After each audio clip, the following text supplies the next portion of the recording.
Hello বন্ধুরা, আজ বাজারে গিয়েছিলাম কিছু কেনাকাটার জন্য, কিন্তু ফিরে এলাম মন ভরা অনুভূতি নিয়ে। চারিদিকে তাকিয়ে দেখি একজন নয়, অসংখ্য সরস্বতী।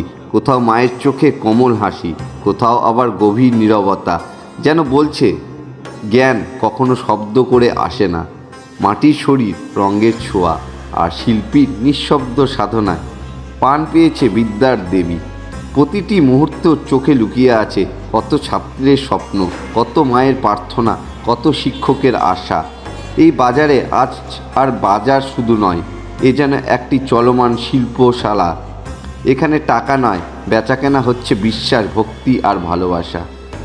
এক একটা প্রতিমা দেখছি আর ভাবছি, এই মাটির মায়ের হাত ধরেই তো আমাদের প্রথম অক্ষর শেখা, প্রথম জ্ঞান, প্রথম স্বপ্ন দেখা।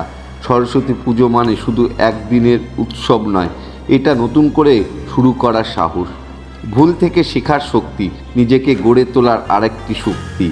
এই বাজারে প্রতিটি কোণায় আজ একটাই ডাক, জ্ঞানকে শ্রদ্ধা করো, শিল্পকে ভালোবাসো আর মানুষ হয়ে ওঠার চেষ্টা করো। তাই সবাই একসাথে বলি, জয় মা সরস্বতী মায়ের জয়, জয় মা, জয় মা, জয় সরস্বতী জয়।